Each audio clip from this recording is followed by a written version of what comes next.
Okay, so ladies and gentlemen, welcome to this course of History of Political Thought. Thank you for being here today. We're gonna be together for 48 hours, 8 weeks, and we're gonna try to learn something together and also to have fun. Why university learning should not be fun? So we're gonna be together for the next 8 weeks until mid-April. I'm Federico Tomasello. I'm from the city of Florence. It's my third year teaching here in the beautiful city of Messina, so I'm a stranger, as most of you are here. This is my email. Please feel free to contact me via email.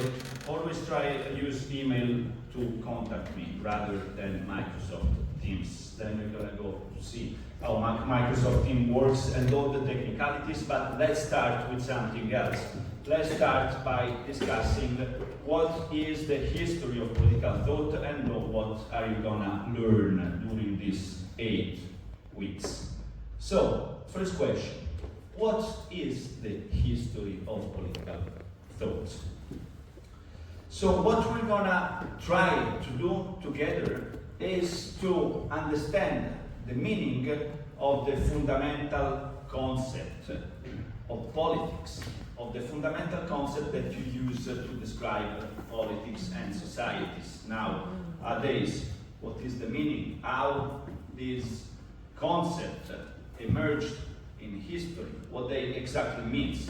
So crucial concepts like sovereignty, rights, nation, freedom, equality, justice, revolution, power, society, representation. We use all these concepts to talk about politics, to describe politics, but what we're gonna try to do together is to better understand what exactly they mean. We're gonna try to better understand from an historical perspective what are the political institutions, what is the state, why we live under states, how the idea of states emerged, why the state became the dominant form of political organization in contemporary world, what is government, what is citizenship, what should we understand by the idea of constitution, and also, and very fundamental, what are the political doctrines, the political ideologies, the main political theories and movement. So what is socialism, what is liberalism, what is democracy, what is nationalism, what is conservatism, what is republicanism. So at the end of this course, you're supposed to understand what, for example, liberalism means. When I say a political discourse, when I say a political statement, when I say a political position, you must be able to understand if this position can be classified as liberal, democratic, or socialist, or nationalist, or conservative. So this is crucial. You're gonna try to understand what the main political ideologies are, what they mean, what they want. And for example, we're gonna discuss also as we identify politically. What is our political view? And we're gonna try to become able to say why this is my political view, my political position. And what are the main political theories that, brought about the idea of politics as we have nowadays? What is contractarianism? What is Enlightenment? What is Renaissance? What is Marxism? What is utilitarianism? Idealism and realism. This is the pure theories that underpin politics. So, we're gonna study these political concepts, these political ideas, these political theories, these political ideologies, these political movements. How do we study it? We study through history. Through history. Why? Because to understand what the concept means nowadays, we must understand how it emerged, why human beings invented this concept to describe reality. Why you use this concept, why it came up that we use this concept instead of this other concept. Why these concepts are crucial and other concepts are not crucial. We understand it through history. We understand by investigating how and why we started to use these words. We started to use this concept. Why they become predominant compared to others. And so we try to understand the historical context in which they emerged.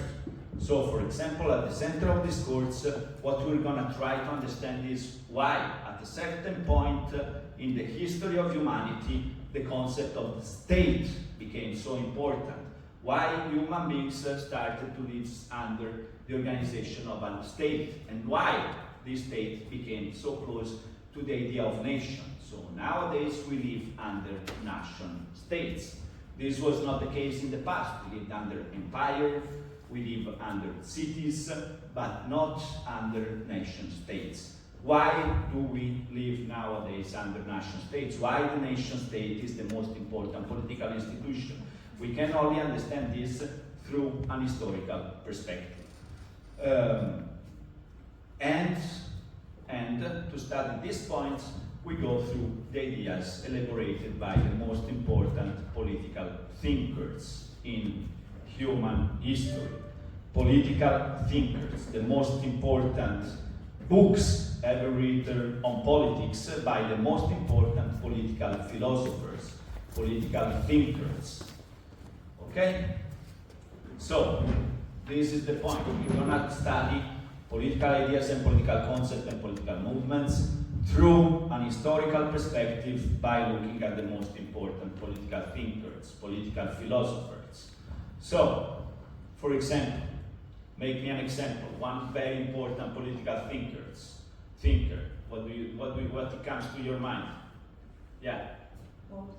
Hobbes, Thomas Hobbes. That's very, very, very, very important. He's very important because he invented the idea of sovereignty and then the idea of the state.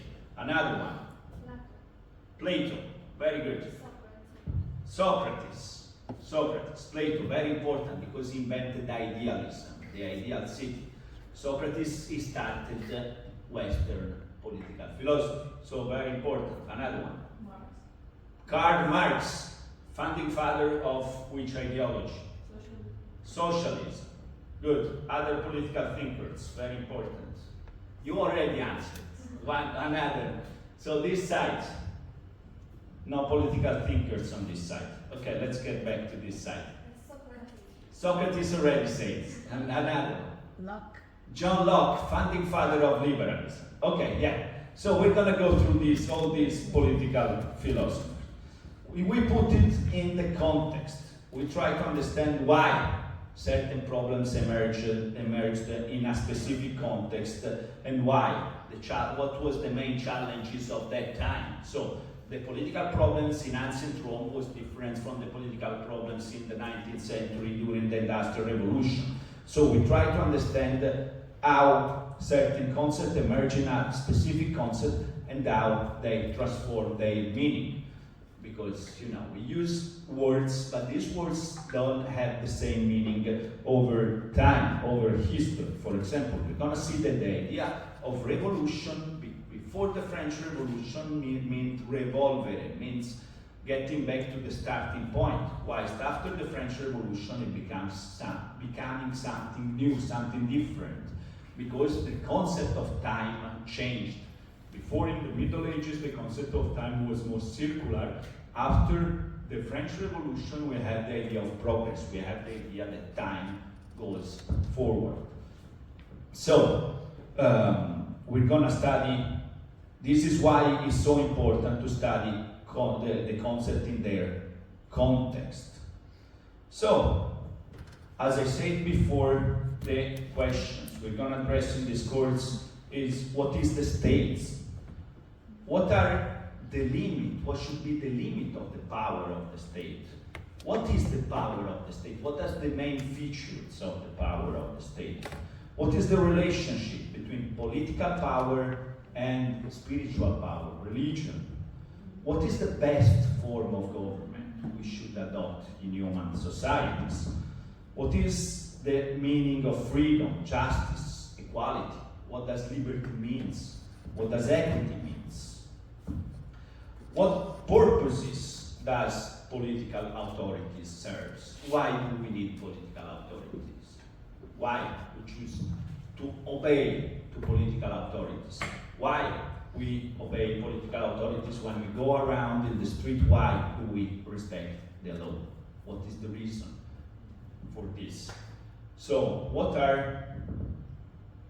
is the political obligation? Why we decide that we agree to recognize the state as a legitimate authority? Why do we decide to obey the laws?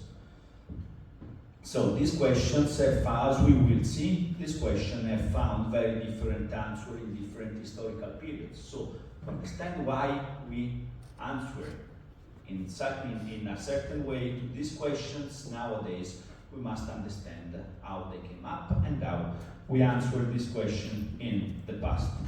So, history of political thought.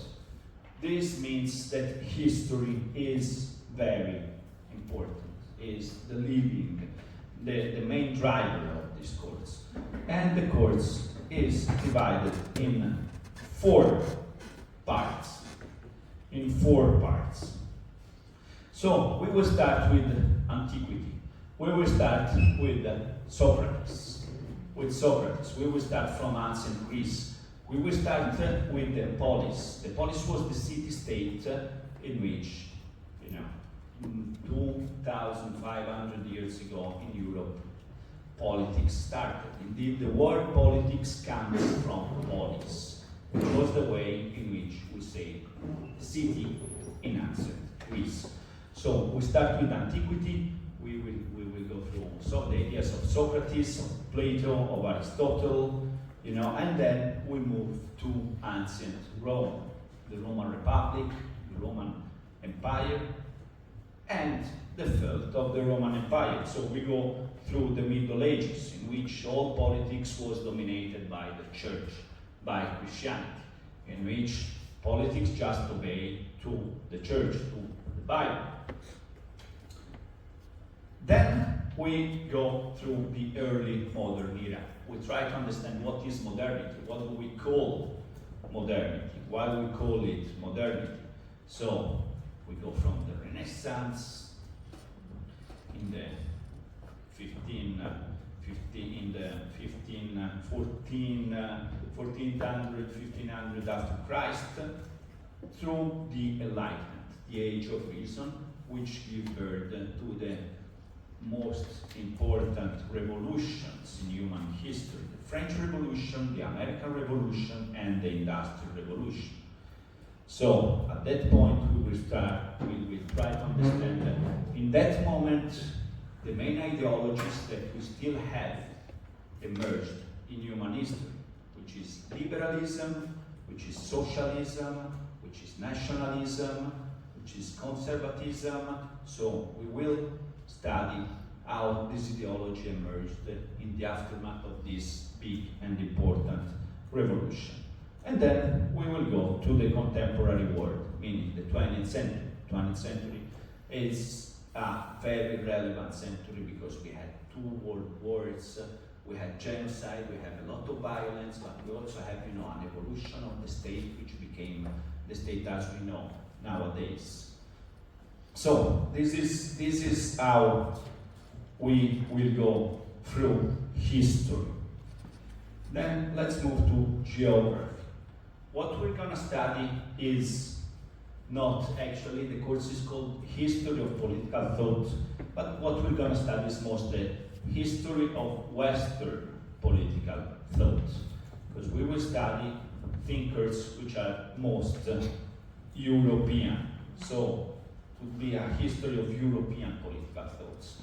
We're gonna also consider some philosophers from the United States of America, but this is the history of political thought as it was in the last 150 years. But we know that we live in a global world nowadays, and that is Eurocentrism.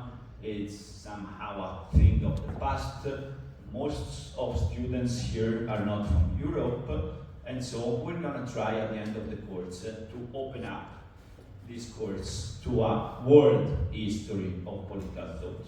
So at the end of the course, we will go through post-colonial theorists who started to question this centrality of Western world, of Western ideas, of Western concepts. Like, for example, we will see at the end that the very idea of modernity, which is a central idea in this course, was actually a Western invention. We call it modernity, but actually was the moment in which the Europeans colonized the Americas. So it was an act of colonization, they say, what we call modernity. And right now we live in a post-colonial world, a post-modern world, in which this Western-centric, European-centric point should be questioned. So what we're going to study? As I say, we're going to go through the main books, the most important books written on politics in human history. The most important authors, thinkers, philosophers that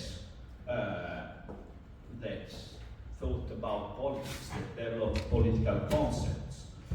We're gonna see political institutions, like the idea that in ancient Greece, the central institution was the city. Then we go through empires, the main political institution, Roman Empire. Then we will see that slowly the state emerged. But the state needed also new political institutions, like the idea of constitutions and so on.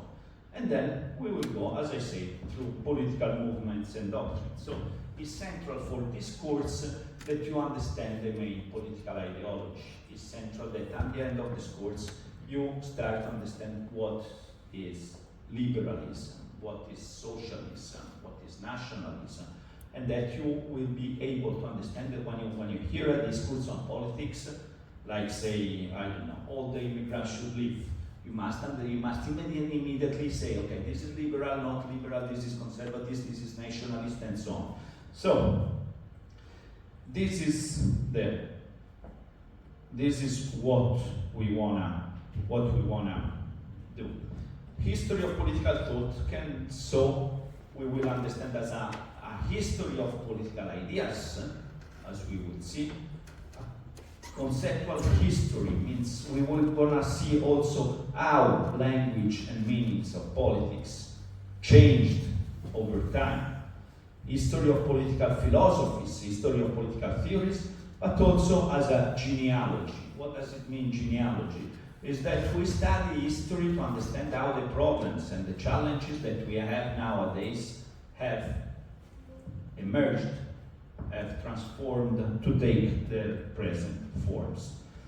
So let's go through two quotations from the text you have to study for this first introductory part.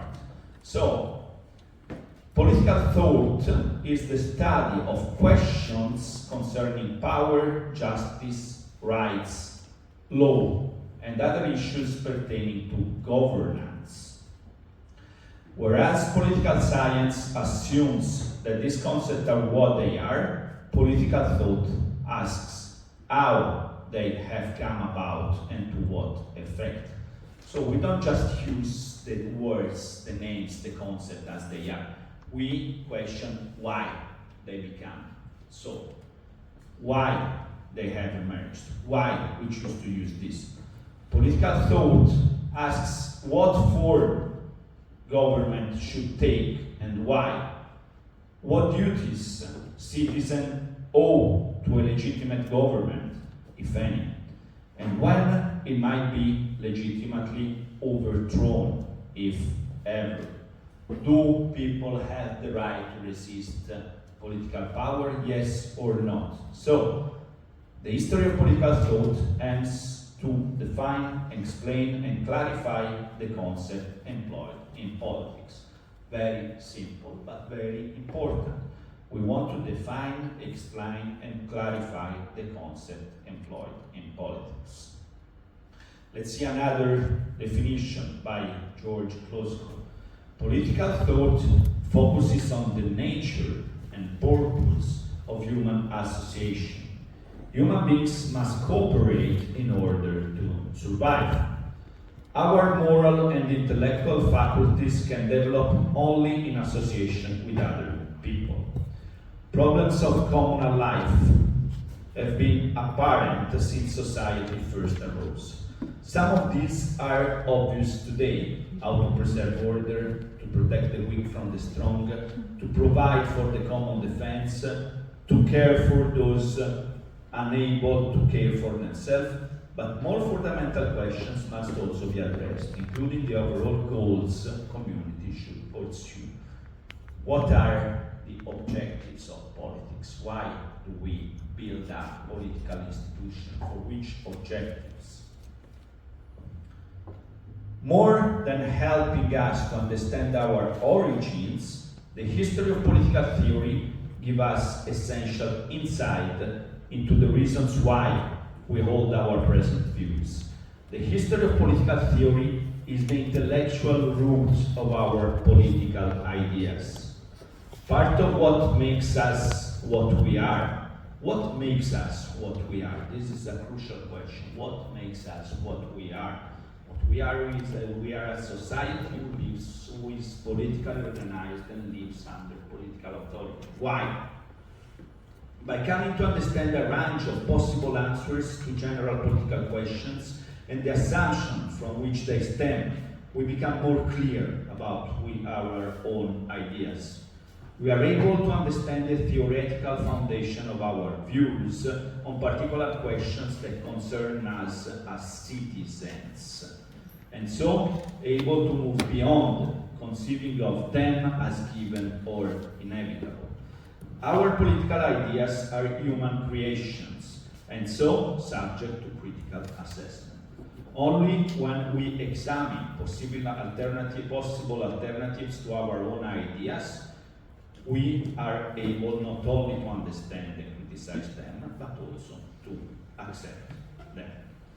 Hence, the history of political thought analyzes the evolution of human ideas, of human thoughts about political problems over times. So, as I said before, it addresses ultimate questions like, what are the meaning and objectives of politics? How should human beings live in common? Why do we need politics? What is justice? What is a just society? What is the best way to order human affairs? So you will find this introductory part of the things I said so far in the Microsoft Teams file that I'm going to discuss later on. So it's 5 pages. Okay, this is what I said. This is summarized in 5 pages that you're going to start. So this is the idea. This is my course of history, the goals of my course of history of political thought. So now this is me and this is my course. Now I want to hear from you, because it's very fascinating that we in this course we are from so many different countries. So, like for example, this is very fascinating for a course of history of political thought, because we already see that political concepts, political views, political ideas have different meanings from different people coming from different parts of the world. So we're gonna try to use this, difference to make this course even more rich. So I really want to know where you're from, what's your name, and that's all for now. Please. My name is Sabrina, and I'm from From? Morocco. Morocco. Where? Rabat. I love it. I'm Simona. I'm originally from France, the Czech Republic, but I was in Denmark and other countries, so we have everything.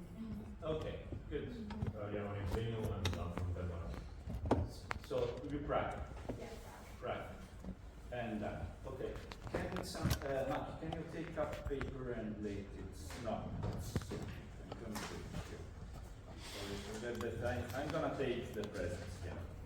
So you write name, surname, and nationality on this paper. Okay. So we already have three different nations: Czech Republic, Denmark, and Morocco. Please. My name is Adele and I'm from Kyrgyzstan. Kyrgyzstan. My name is Sabrina and also from Pakistan. Kyrgyzstan. My name is Sabrina and I'm from Italy. Yeah. So Sabrina is a PhD still candidate of our university, and she worked with me and will be here present at this course. Thank you, Sabrina, for being here. So you're from Italy. Where in Italy? Villafranca, Villafranca. Messina. Good. Then we have, okay, and then I'm gonna introduce my interns, because we also have topics about internship. They're recording the class. I'm gonna tell you later why. But so she's Trang from Vietnam, very brilliant student. She got 30 cum laude. She's doing an intern with me. A bit lazy sometimes, but very, very, very smart. My name is Daria and I'm from Belarus. Belarus. Yeah. Then we have Charlotta also. Charlotta is gonna be in charge of our video recording that we're gonna put on YouTube, but this is a question that comes later. Yeah. My name is Negin and I'm from Iran. Iran. My name is Nassim, I'm from Iran. Yeah. My name is Akur and I'm from Kazakhstan. Kazakhstan. Yeah. My name is Sabrina. I'm from Uzbekistan. From Uzbekistan. Uzbekistan. Yeah. My name is Maftuna. I'm from Uzbekistan. And you're from Uzbekistan. Then we had Mazim, also a former student last year from Iraq. We have Roberta also from Rwanda, also my intern. My name is Marin. I'm from India. India. My name is Ethan, I'm from Ethiopia. From Ethiopia. Good. My name is Arusha and I'm from Kazakhstan. Kyrgyzstan. My name is Angelus and I'm from Kazakhstan. Kazakhstan. My name is Viviana. I'm from here. You're from here, from Messina. Milazzo. Milazzo. Beautiful. My name is Julia, I'm from Messina. Messina. My name is Lana and I'm from Georgia. Georgia. Tbilisi. Yeah, was there 1 month ago. Beautiful. My name is Victoria. I'm from Russia. Russia. Where? Moscow. My name is Tina and I'm from Vietnam. Vietnam. Good. My name is Manda, I'm from Ethiopia. Ethiopia. My name is Lena. I'm from Vietnam. Lina from Vietnam. Good. My name is Timura and I'm from Mongolia. Mongolia. Very good. My name is Priscilla, I'm from Mongolia. Mongolia. Yes. My name is Alice. I'm from Russia. From Russia. My name is Elena. I'm from Russia. Russia. I'm from Vietnam. My name is Jan. I'm from Vietnam. Vietnam. Okay. So thank you very much. So it's not clear which community is dominant. My first year here was the dominant community was Vietnam. Almost everything was Vietnam. Last year we have, Iran and Kyrgyzstan, more or less the same, but this year we have to see. So let's go on with how my course is technically organized. So we have 4 parts. We have 4 parts. Between parts 1, 2, and 3, 4. So after part 2, we're gonna have a midterm exam. The first part, we're gonna go through antiquity until the Middle Ages. So we start from ancient Greece, Socrates, Athens, and we're gonna go until the Renaissance. The Renaissance, 1400 after Christ. Part 2, we're gonna go through early modernity. So, early modernity, what we're gonna study in early modernity? We're gonna study the theories of the social contract. The theory of the social contract to which, for example, Thomas Hobbes invented the modern state. So this is gonna be part 1 and part 2, and we're gonna get until the Enlightenment, the moment of the Enlightenment, 1700, 1000 after Christ. And then we're gonna get the midterm exam. Then we're gonna enter to the third part of the course. To the third part of the course, we start by studying the French Revolution, American Revolution, Industrial Revolution, and we get, to the 19th century. We study liberalism, socialism, and so on. Then the last part is 20th century and contemporary world. So we're going to start to study, the crisis that gave birth to two world wars, genocide, and to the birth of what we call postmodernism nowadays. So this is, then we're going to get back to this. But here, this is the structure. Maybe I'm going to change it a little bit, but this is the structure. How does evaluation works? How do you get your final grade of this course? So we're gonna have midterm exam. It's not early April, but I think it's gonna be. It's not gonna be early April. This is gonna be March.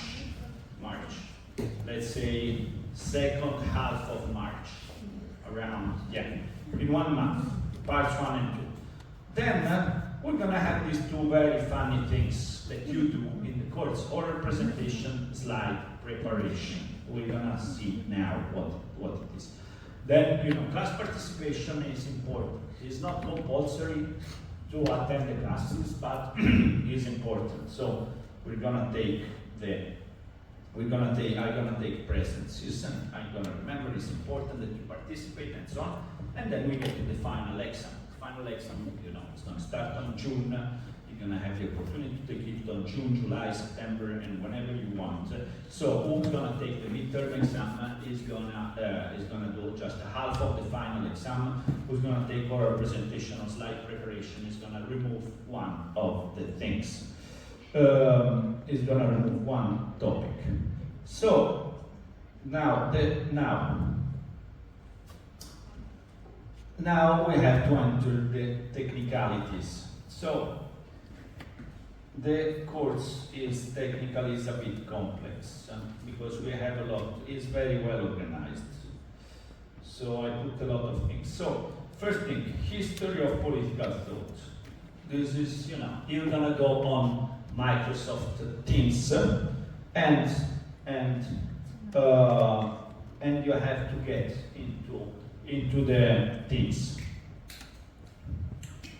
You have to get into this Microsoft Teams. So here I don't remember how we did. Maki, how did we do to get people into the Microsoft Teams? Yeah, are you still on the? But how?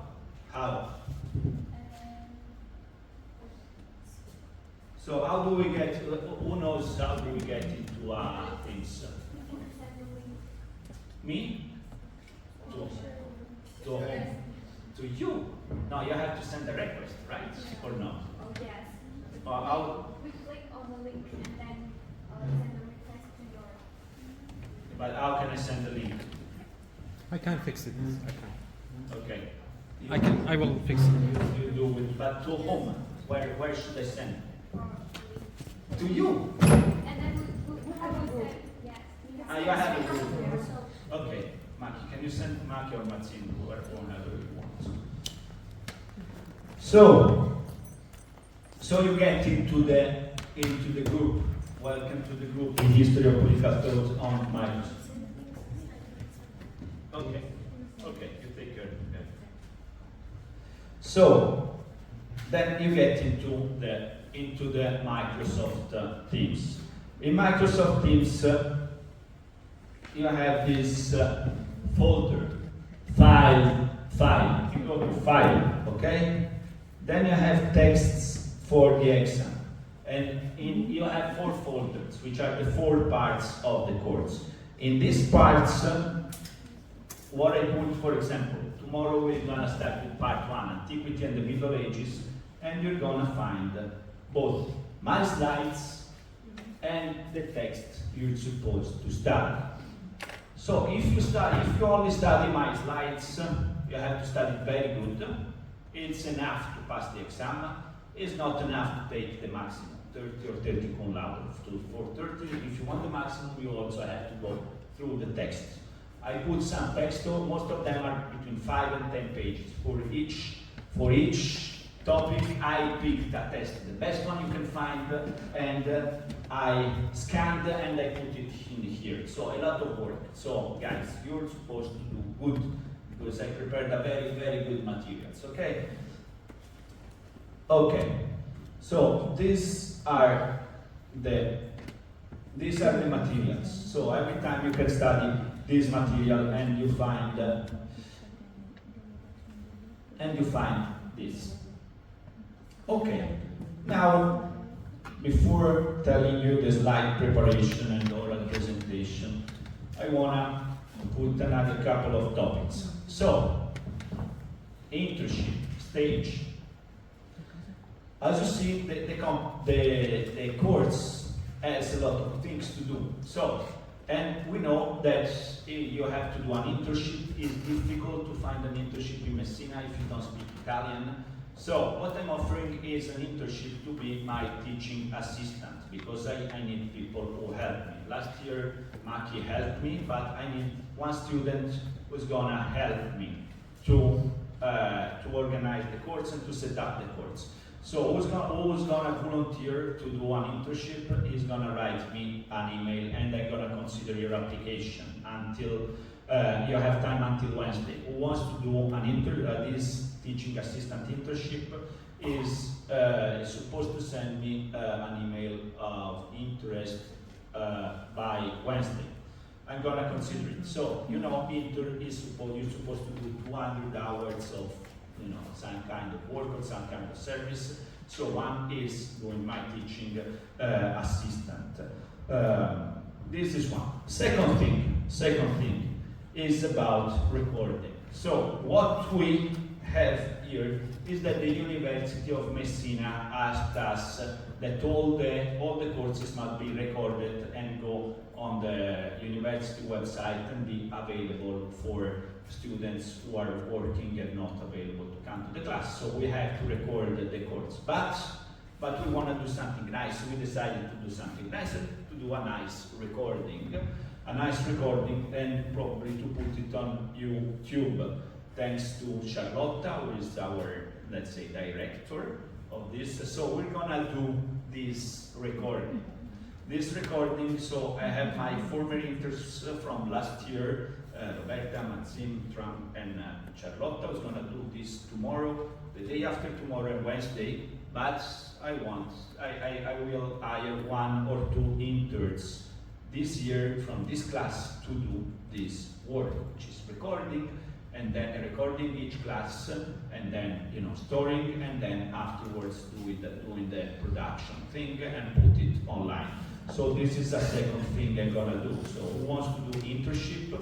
Also, this is a part of the internship, which is recording the course and then setting it and then put it on a YouTube channel.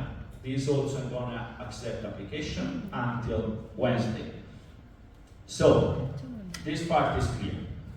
Another part is about saying we also, as I said, we also have oral presentations and slide preparation. What does it mean?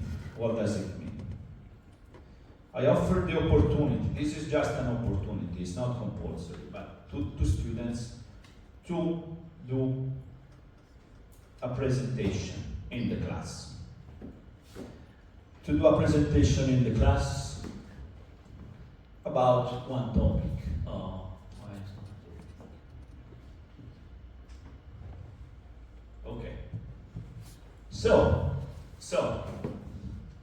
oral presentations. So at the beginning of each topic, before I start presenting the topic, you can do a 5 minutes presentation on the topic. So what I did last year is just, you're gonna go to the Microsoft Teams folder in which you have the subject, and you're gonna read the text on the subject, and they're gonna organize it in a short presentation of 5 minutes with your own slides.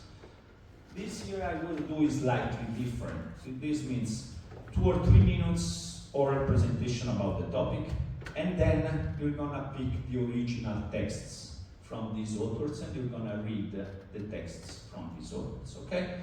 So, oral presentation. Oral presentation, you start think about it. We're gonna start on Monday, so from here to Monday, you have to pick the subjects, the topic, you have to volunteer. This doesn't make a difference, it's just you do it if you wanna do it. When you do it, we're gonna remove this topic from the exam. So you don't have to study this topic anymore from the exam because you're already done. I give you a grade, which can be low, medium, or high, which is gonna take into account in the final exam. So usually, if you do this presentation, you're gonna get it's gonna take into account for the final exam. If you wanna get a good grade, you pick a topic. So you pick one topic. So let's go again through the course, so you can start thinking about the topics you wanna pick. So then we have to organize the calendar and so on, and to take all the names. This is why I need an intern who do the teaching assistant, because to organize also this part. So, as we say, the first 2 weeks is gonna be the first part of the course. We're gonna start with the situation. Maybe we have time today to start with it, and it's gonna be. Thank you so much. Thanks. So, this week we're gonna start with the ancient Greece, how politics was organized in ancient Greece, and the three main thinkers: Socrates, Plato, and Aristotle. So each of them. Already Wednesday somebody wants to make a presentation, or Aristotle is okay. Then next week we're gonna move from the ancient Greece to Rome, ancient Rome. How was politics organized in ancient Rome? What was the Roman Republic? What was the Roman Empire? How did the Roman Empire felt? And so how do we get from antiquity to the Middle Ages? What was the main doctrine in the Middle Ages? Was Christianity. So we're gonna address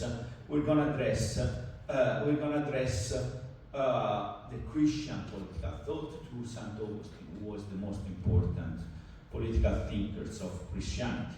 And then we get to the end of the Middle Ages, when a guy from my city, Niccolò Machiavelli, started to say, look, that politics is not religion, it's not just moral, it's something different. Politics is about the state, it's about the interest of the state, it's about taking power, keeping power, and not all the things that the church is talking about. So he made, for the first time, he made a separation of politics from moral, of politics from ethics, and said politics is a separate thing. We have to think of politics as the domain of power. And so we enter to early modernity. Early modernity, and we go to the third week with three theorists of the social contract.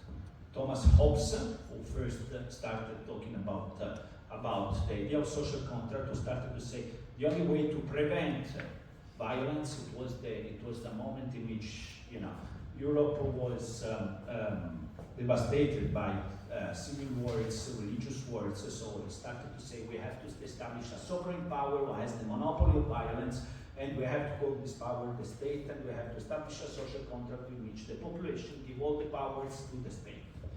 Then we have liberalism. Locke, John Locke, founding father of liberalism, who say, yeah, I agree with the idea of having a state, a social contract, but individual rights. But the state has a limitation, cannot enter into the individual rights of the people. Liberalism. Liberalism is the idea that you must put limits to the power of the state, and these limits are for individual rights.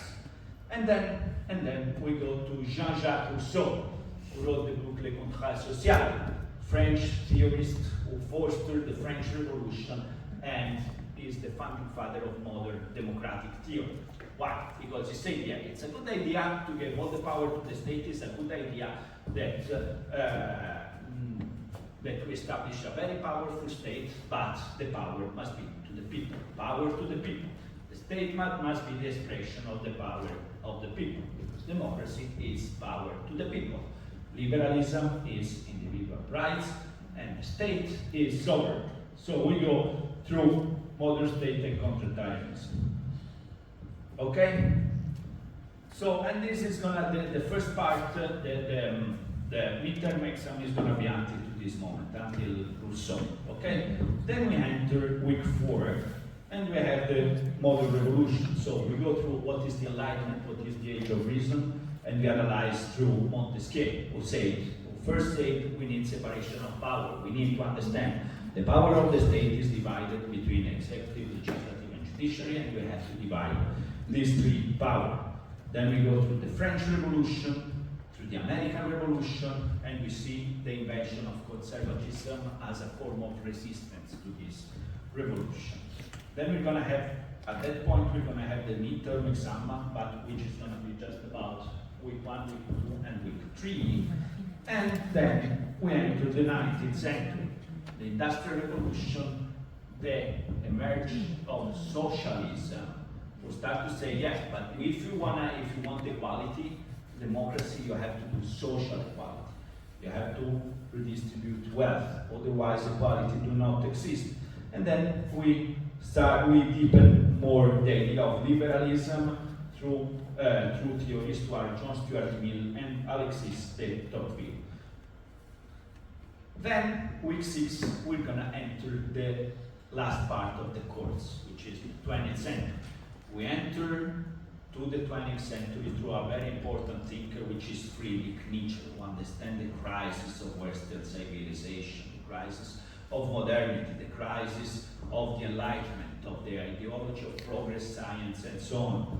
So, Nietzsche, then we're going to go through Max Weber, very important German thinker who provided the most important political conceptualization of the modern state and of modern capitalism.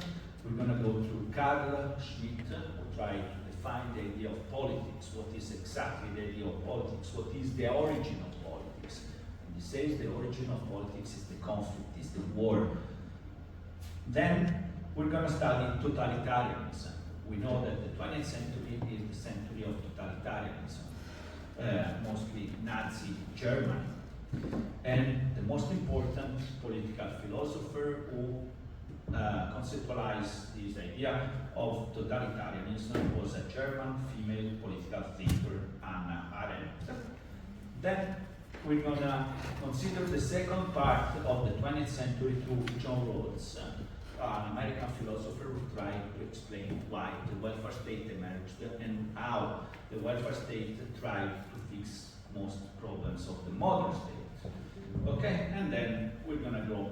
I think we're gonna find new topics and different topics, but at the end we're gonna go through post-colonial theories. We're gonna try to make the history of political thought not only Western but global, post-colonial, and so on. So about all these topics, what you can do is you pick a topic that you like, and you can do a presentation. 5 minutes. 5 minutes. I think it's going to be mostly by reading the important quotation by these thinkers or making a presentation. Let's see. So you start thinking about it. Each of these topics can be one presentation. Like for example, on 15 we have John Stuart Mill and Alexis de Tocqueville. These are 2 different presentations. One on John Stuart Mill and one on Alexis de Tocqueville. Point 11, French Revolution and American Revolution is 2 different. You can have one presentation about American Revolution and one presentation about French Revolution. Also, if there is one topic that you like very much, that you're very focused, that you think is important, that you're passionate about and is not in the list, you can offer me one presentation about one topic which is not on the list. So this is going to be one option, one thing, oral presentation. The other option you have, if you want, is slides preparation.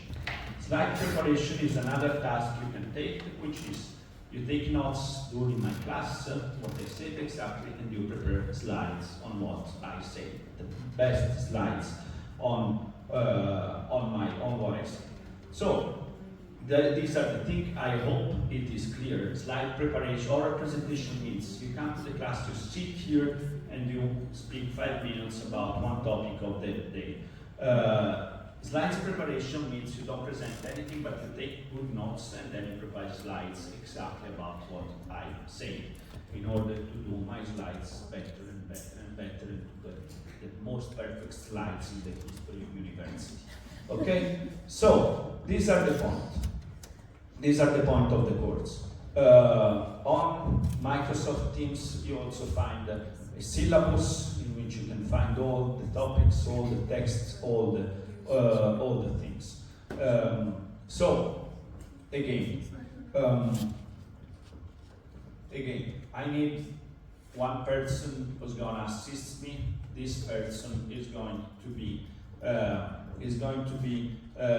hired by the university as an intern, and so you don't have the problem of doing an internship anymore. Send me application as soon as possible because I need it. This person, for example, is going to collect all the and is going to make the calendar about the oral presentation, slide presentation, oral presentation, slide preparation, oral presentation. He's going to take the presents. He's going to make a Word, Excel file on all the presents and so on. So it's going to support. This is one point. Send the application as soon as possible. Also, from Monday, we need to replace our interns because they have to go to other classes, unfortunately. So I also need to have people who's going to take care about the video recording. For the video recording, I need at least 2 people. One is going to record with his own or her own phone, another one through computer. We're going to provide the webcam through the University of Messina. That's all. So we're going to have 3 interns. We're going to have slide presentation and oral presentation and slide preparation. Okay.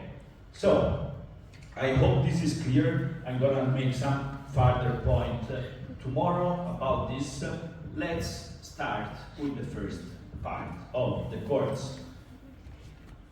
First part of the course. As I said, we go from antiquity, from ancient Greece to the Middle Ages. The first lesson is going to be about the ancient Greeks and the invention of political theory. So here we have, more or less historically, we're 500 BC. 500 BC. What does it mean BC? Before Christ. Good. Who was Jesus Christ? The beginning of our century. What? The beginning of our century. Yeah. Who was Jesus Christ? Man. Yeah, that's a man, that's right. What else? Back to which religion perspective. Yeah, what's your religion? I was raised in the Catholic Christian family. Yeah. So for us, Jesus Christ was supposed to be the Son of God. But for example, for Muslims, he would be just a prophet. A prophet. Yeah. Good. So, Jesus Christ, yeah. So, he was the founding father of Christianity. The founding father of Christianity, we would see that he was also a political thinker, so we're going to consider something. But 500 BC. So, what happened 500 BC? We started to have some forms of politics. So, before, there was the Persian domination, despotism, that in ancient times, not so much politics. They had the pharaoh, which was one only person in charge. He was supposed to be nominated straight away from God, and they have complete power. This is not politics. Politics is something more complex. So, in the ancient time, we have only, domination, pure domination. Then, the Greeks got independence from the domination of the Persians and started to build communities who were self-governed. For example, the most important was Athens. And the Pericles, one of the leader of Athens, say our constitution does not copy the laws of neighborhood states. We are rather a pattern to others than imitator ourselves. Its administration favors the many instead of the few. This is why it's called a democracy. So they started, to establish in their cities the effort to govern themselves all together, and to make somehow the population of the city governing themselves. So population in ancient Greece was the demos, was called the demos. So democracy is the government. So democracy is the government of the people. The government of the people. So they started to establish self-governed community on a city level. The most important political unit was the city, was Athens, Sparta, and so on. So at a city level, they started to try to develop some form of self-government. And this self-government is what we call politics. And they wanted to make this government in favor of the people, so they called it democracy. So the word democracy was invented in ancient Greece to describe the government of the people. But actually, it was only the 10% of the population who participated in democracy. Why? Because women, slaves, and all the foreigners could not participate in this democracy. So this was 1/10 of this population of 400,000 or 500,000 of citizens in ancient Greece who were active citizens, who participated in democracy. So we have this organization of the city who started modern politics. So it is in this concept that a lot of political concepts that we still use nowadays emerged for the first time in history. Concepts like democracy, aristocracy, oligarchy, tyranny, plutocracy, and so on and so forth.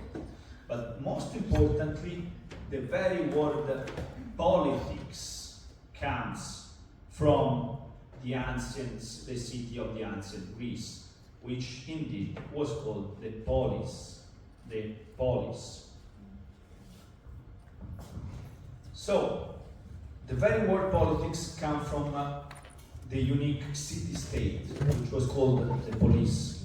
The polis.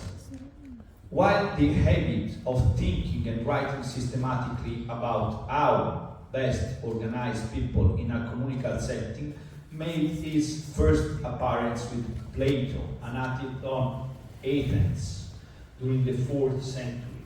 So, Plato was the first one who started to write things about politics. How should we govern the polis? How should the assembly be met? Why is democracy good? Why is tyranny bad? He was the first one to start writing about politics in history. Actually, he was the student of another very important guy who talked a lot about politics. This was Socrates, but Socrates never wrote anything. So Plato, took the idea of Socrates and started writing about politics. How should we govern a society? How should this be governed, and so on. So, the concept of citizenship, the concept of equality, the linkage to justice, the fact that politics should serve to create justice in a society, all this emerged in the ancient polis. So the ethical principles in ancient Greek and philosophy have directly influenced the development of all political thought.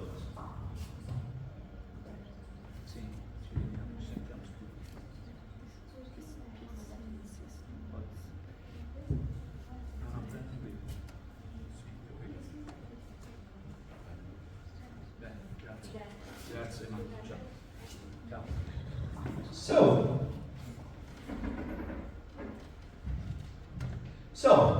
we start with ancient Greece because they started to write about politics, to think about politics, to create political concepts, to write words that refer to politics, to try to describe politics with new words. They lived in the polis. So the point is they got independent from the tyranny of the Persian Empire, and they started to organize their life in cities, at a city level. So they had so many, ancient Greece didn't have a state, it was not a nation state, it was not an empire, but was a set of different interconnected cities. All these cities were called polis. So this was the central concept, the idea of polis, the city-state in ancient Greece. So this is how they started to talk about politics. Religion was also very important. So they had their own religion, and they thought that there was a direct connection between the life of the gods and the life of the polis, and that the life of the polis should, somehow answer or align with the ideas of the gods, with the religious principle. So let's see what were the main points. What are the main points of all the Greek political thought? So, first point, form of government. They started to, systematically investigate what is the best form of government. Should we be governed through a democracy, through an aristocracy, through a monarchy, through a republic? This is, the crucial point. What is the best form of government? They started to write about this. We still have this problem. What is the best form of government? How should be the government organized? So, as I said, this, this is very modern, the fact of looking for the best form of government. But this was somehow also different, because they looked at politics as very, very, very much intertwined with religious life, as we will see when we will address Socrates. So, the Greeks believed that the polis had the responsibility to promote the well-being of its citizens and the pursuit of the common good and public welfare. This is why we start with the Greeks, because before the Greeks you only have a tyrant, you only have a monarch, you only have a sovereign who governing his own interest. The Greeks started to say, if we live together, if we establish a political institution as it is the politics, this must be for the pursuit of the common goods. We start to live politically together in order to foster the common good, the common interest. And as we will see, this is the concept of virtue. The concept of virtue is the idea that when you serve in politics, you should act in the interest of the community and not in your own self-interest. This is a very important concept, the concept of virtue. The idea that people should act not in their own interest, but in the common interest. So, this is the idea of virtue, of the virtuous citizen. Also, who is the citizen? The citizen is the single member of the political community. And the idea that the citizen should be virtuous, should act morally well. This was the foundation of Greek political thought.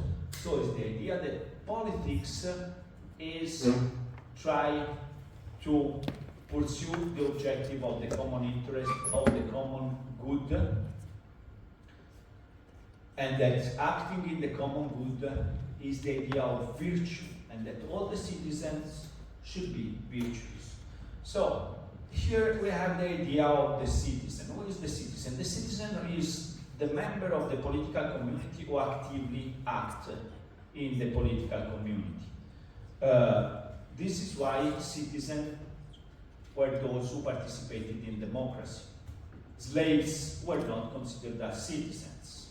Women were not considered as citizens. Foreigners were not considered as citizens. So this was the 90% of the people living in Athens, but they were not part of the democracy.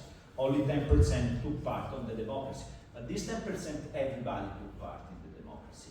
It was a direct democracy. So all those who were citizens gathered together, not representative. You don't have to say the election. No, you gather together and you decide together in an assembly, which was called the Boulevard. So the ancient democracy of the ancient Greece was a direct democracy, in which all the citizens could, but also must, participate in the political assembly in which you took decision for the community.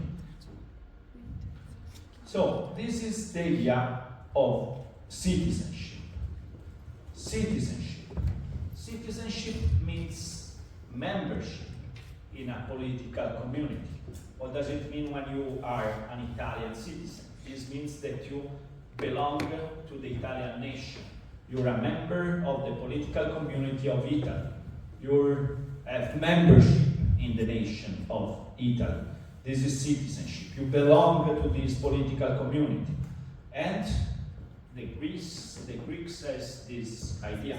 Yes, it gives you the right to participate in the assembly, but you have to consider it as a privilege and a responsibility, meaning that if you are a citizen, you must go to the assembly. You cannot stay home looking at the television, which they didn't have, but this day you cannot just stay home and do mind your own business. You must participate in the political life of the police, of the city-state. So citizenship was linked to responsibilities. And also, all the citizens in their life was supposed to serve the state at least once. At least once you have to be part of the government, you have to be a magistrate, you have to be a judge. So suppose the fact that you must take part. Take part is compulsory. You have to take part. You don't have your private life. First of all, you have the public life of the political community, and you must take part in it. So, political participation. Political participation. You must participate. The ancient democracy was direct democracy and was based on the idea of participating. So, in the police, you have the cities, the community of the citizens.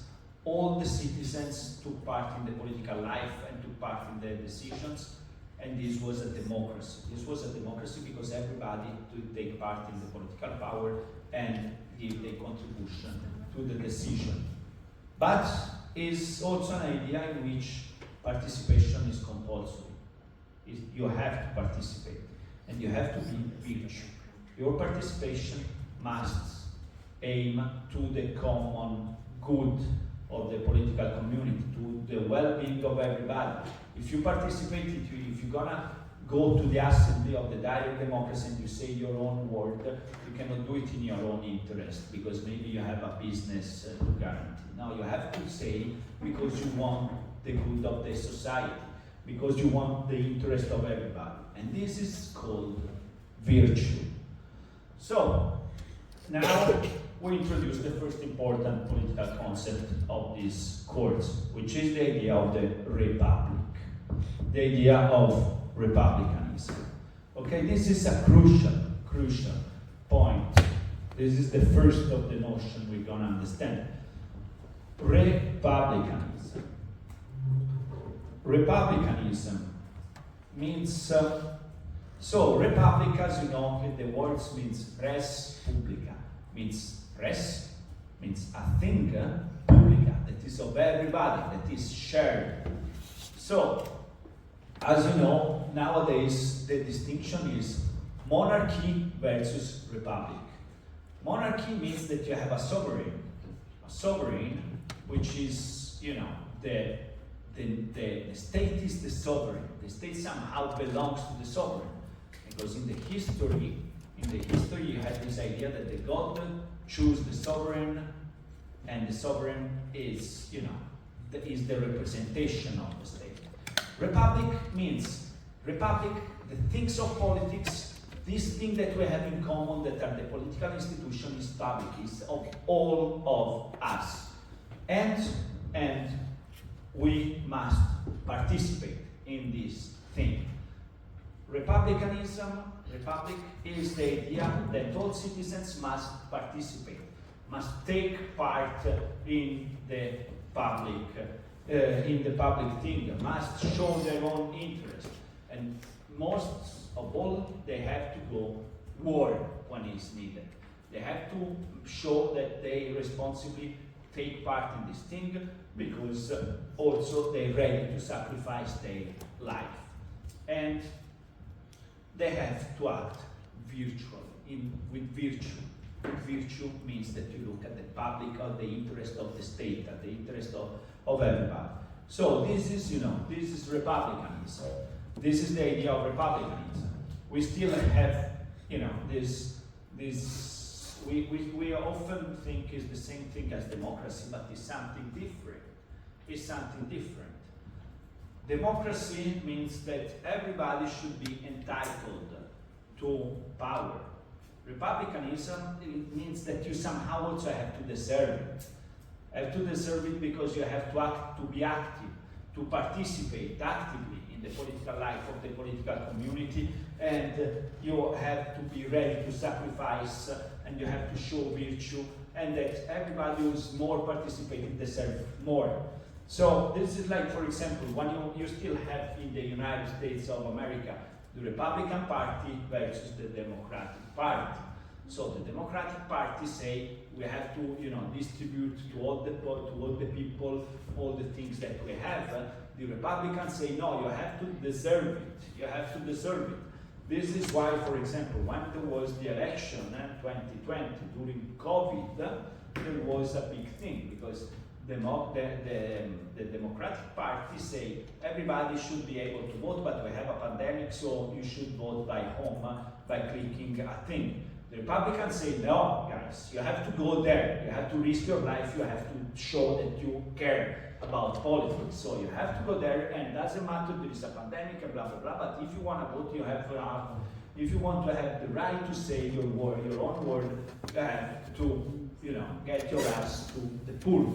So this is, you know, a little bit of difference between nowadays in the contemporary democratic ideology, that means we have to give all the rights to all the people, and the Republican idea. Republicanism is participation, is virtue, is the fact that you have to fight for your nation, and so on. So I hope you understand this thing, because this is the first concept we're gonna address. At the end of the course, you must be able to tell me what is Republic and Republicanism. And the right answer is Republicanism is a political ideology who emphasizes the need to actively participate in the political life of the community, and to actively participate with virtue. With virtue means that you want to act in the common interest and not in the private interest. So, Republicans. We're gonna get back to this because, as you know, Plato wrote a book which was called The Republic. Also, the most important Roman political thinker, Cicero, wrote a book which was called The Republic. So, republic is very important notion in antiquity. Nowadays, we tend to forget. It's just, you know, you don't have the monarchy, you have the president of the republic, so you are a republic. But what does it mean, republic? What does it mean, republic? We have to, you know, be able to understand what does it mean. Republic means that instead of having a monarch above, you have a republic. You consider the state as a public thing, as a common thing, as a shared thing, which belongs to the political community, and in which you have to take care actively through virtue. So let's get back to the Athenian democracy. Athenian democracy. As we say, every adult male citizen, every adult male citizen. So we call it democracy, but not all the people could participate, as we said, but it's only adult, means above 18 years, male, not female, were excluded from democracy, and citizen means that you are a citizen of Athens. Being citizens of Athens means that your parents were Athenians and your grandparents were Athenian. What we call it nowadays use sanguines, as we have in Italy. Means to be Italian citizen, your parents must be Italians. So, adult, male citizen, not slaves, not foreigners. But all of them, if you're adult, if you make a different citizen, you must rule. You must take part in the assembly who make the decision. Once per month you have to go there. Doesn't matter if you have other things to do and blah blah blah. No, you have to go. You have to go. So right now, we have the parliament.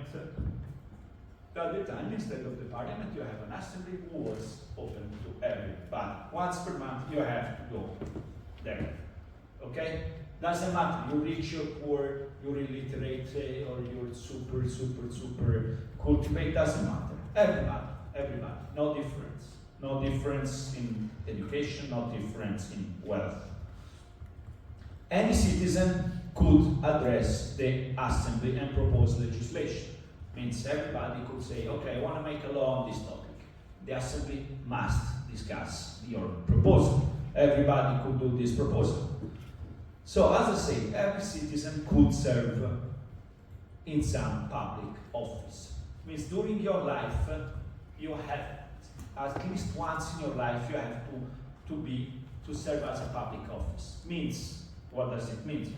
Means one day, maybe you're the chief of the government of the city. One day, maybe you're a ministry. The ministry will take care of all the streets, or the ministry will take care of other things. One time you have to be the judge, you have to serve as a judge. So there was this idea that everybody must take part in politics. That politics is not something that you have to be studied, that you have to have a specialization. It's a thing of everybody, it's a res publica, it's a thing that must belong to everybody. So this is why, for example, sometimes you were, how do you say estrazione a sorte in English? Italians, help me. Okay, you were chosen from a pool, okay? You put all the names of everybody in a pool and you pick. Lottery. Sorry? Lottery. Lottery. Yeah, lottery. So, lottery. It was a lottery and say, okay, let's see who's the prime minister. Yeah, Trump is the prime minister tomorrow, okay? So this was a thing. And still nowadays you have Republicans all over the world who say, yeah, this should be the thing. Instead of electing the governors, everybody should, have the possibility of being extracted in a lottery. Why? Because this means that everybody must have an interest in politics, must be informed, because maybe tomorrow you're going to be elected prime minister. And it's not acceptable that you don't know anything, and this is going to be the thing. I think somewhere in some small cities, somewhere in the world, you still have this lottery about the thing. And this is a very Republican idea.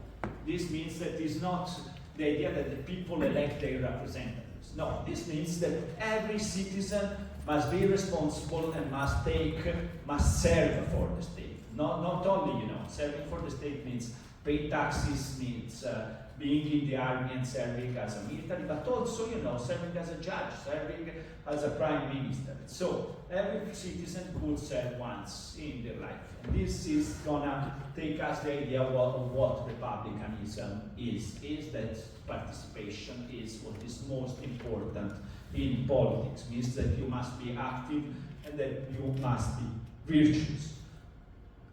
So, no representation for women, no representation for slaves, as I say, that 10% of the population. I insist on so much on this point that only 10% took part, because actually we say, yeah, they invented the word democracy, but democracy in our world is something a little bit different. So, the rights. What were the rights? Also, the idea of right is very important in the history of political thought. We will focus very much on what are the rights. So, freedom of speech, freedom of expression, the right of a trial by jury. Means if you make a felony, you have the right to be judged from a judge, from a jury. You cannot go to jail without a trial. The right to bear arms. As we know that in the United States this gun problem is very much discussed. The right to bear arms comes from the ancient Greece. So the idea that a republic means that everybody has arms to protect the community, So the idea that everybody should have the right to own their own arms. Why? Because they must be ready to protect the city from foreigners, and because it's not the idea that only the political community, the political authority, the police and the army has arms, but also citizens have arms because they don't want to be dominated by the political power. Okay? The right to participate in assembly. As you say, we call it a right, but actually it was more like a duty. So you have the right to say your own word in the assembly, but you must also go there and say your own view, because we live in a republic. We want these cities were thought as republics. The right to hold government office. This is a right, but it's also a duty. You must, serve sometimes in the government. So, an Athenian didn't have freedom of religion. It was compulsory. This was compulsory. You have to worship the Greek gods, which were considered part of the politics. If you know the ancient Greek mythology, which is very fascinating, they had this idea that they have different gods. These gods were pretty demanding, were pretty angry sometimes, and they were considered to take part in the political life of the community. So you cannot be atheist, agnostic, or something, or Muslim, or Buddhist. No, you have to believe in the gods of the city. Okay, so these you also find in just 5 pages I put in the Microsoft Teams. You have a look. These materials are there, 4 or 5 pages, very, very clear, very effective. So let's recap before I say you ciao ciao. Let's recap the last points. The most point. Ancient Greek political theory. They invented politics because they started living in city-states, or this would be better to say in city republics. They started to organize republics on a city level, and they call it, in ancient Greece, was called polis. Polis is where the word politics come from. We say politics nowadays because these guys 1,500 years ago started to live in these cities, which they call polis, and so we have the word politics nowadays. In the polis, political life was governed by citizenship.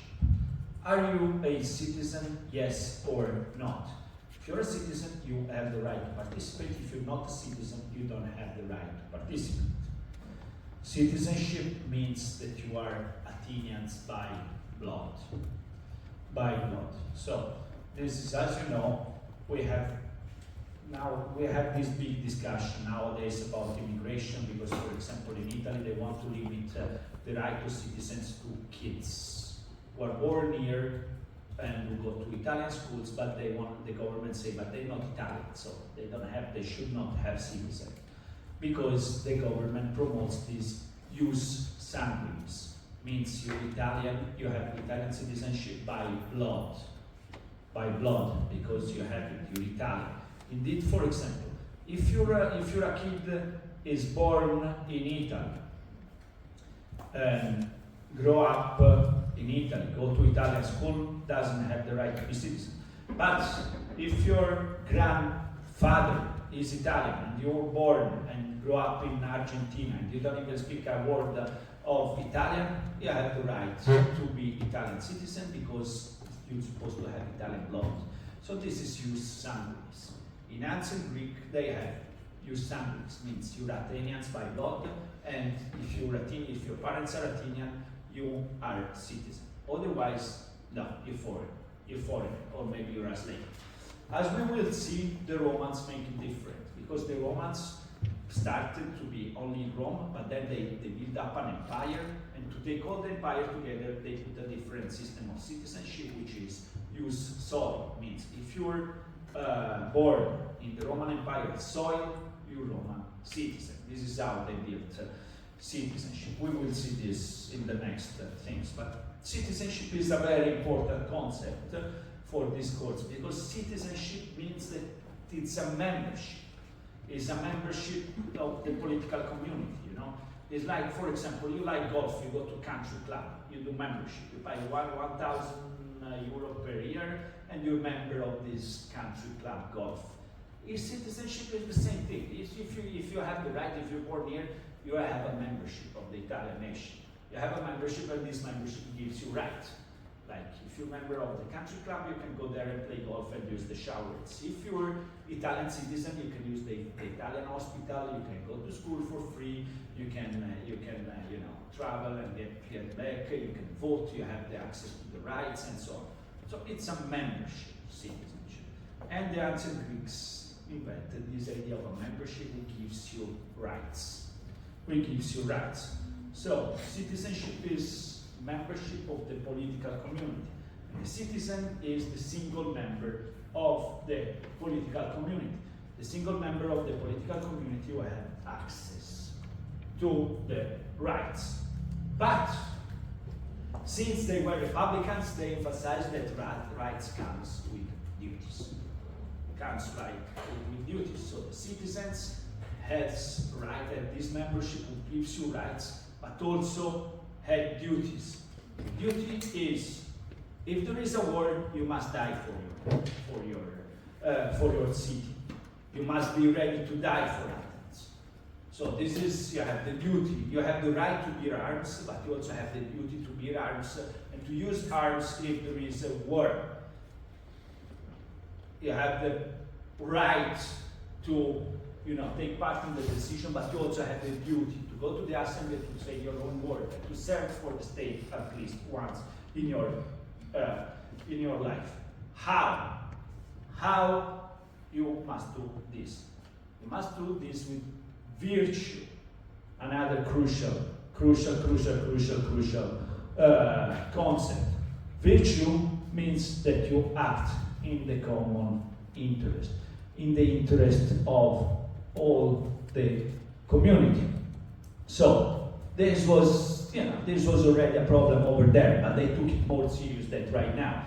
Right now, what happened? That we say, political policy makers, they only do in their own interest. They want money, they want power, they want, they only serve their own interest, while they should serve the interest of the community, of the nation.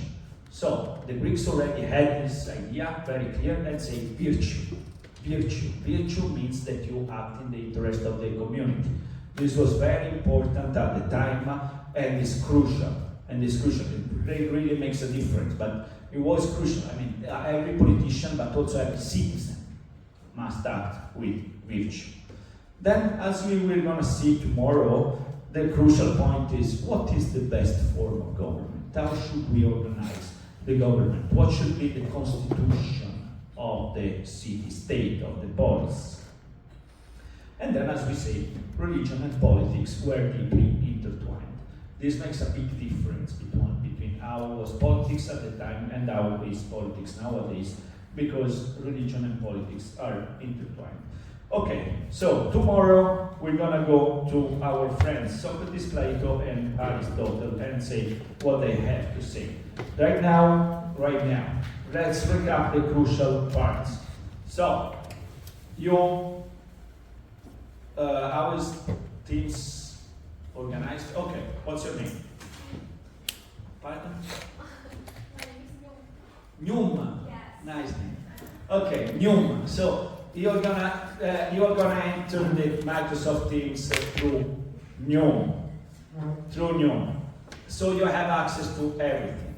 You're gonna think if you wanna do a slide presentation or oral preparation. I need a teaching assistant. So please let me know. Maki, I think Maki is gonna do it too. So far. So wait, thank you so much to Maxim, Roberta, Charlotta, and Trump to help me with this.